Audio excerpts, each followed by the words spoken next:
Okay, I truly wasn't expecting to be recording another Conjuring House update quite this soon. Our very first Deathly Curious dispatch only dropped on Sunday, and if you've already listened to that episode, you'll remember we explored the increasingly complicated battle unfolding around America's most famous haunted house. We spoke about the foreclosure proceedings, the mortgage note changing hands, the cancellation of the Halloween auction, and the unexpected question at the heart of it all. Can you sell the walls, but not the story? At the time, I thought it was simply an interesting parallel between the Conjuring House and Australia's own Monte Cristo homestead. A thought-provoking idea, a philosophical question. Then, just days later, Jason Wars released a new update.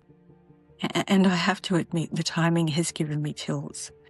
According to Jason, public records now point to another development in the ongoing saga. An entity known as Haunted Homes LLC has filed a federal trademark application connected to the phrase Conjuring House. Public trademark records appear to confirm that such an application does exist. Jason has publicly questioned what this means and whether the battle over the property's future has expanded beyond the house itself. As always, it's important to separate what public records show from what remains interpretation. The records can tell us that a trademark application was filed. They cannot tell us why.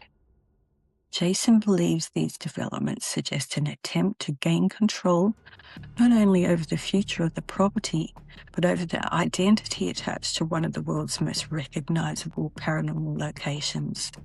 Others may view the filings as entirely legitimate business decisions connected to future plans for the brand. At this stage, motivations remain unclear. But here's the part I can't quite shake. On Sunday, we asked whether a haunted house could become something bigger than the building itself, whether legends could outgrow the places that inspired them, whether someone could own the house but not the story. And now, only days later, we're looking at trademark filings connected to the very name that transformed an old Rhode Island farmhouse into a global phenomenon. It's difficult not to notice the eerie symmetry, because perhaps that's where the real story has been heading all along. The Arnold estate became the Conjuring House through the experiences of the Perron family, through Ed and Lorraine Warren, through Andrea Perron's books, through Hollywood adaptations, through investigators, overnight guests, YouTubers, and believers around the world. It became something larger than timber and land. It became a legend. And if legends can be trademarked, licensed, or claimed through competing visions of stewardship, then perhaps the strangest question isn't who owns America's most famous haunted house. Perhaps it's who gets to inherit the myth. Maybe it's coincidence. Maybe it's simply what happens when folklore becomes business. But I never expected that just days after asking whether you could sell the walls but not the story itself would appear to become part of the fight. We'll continue following this as more information becomes publicly available.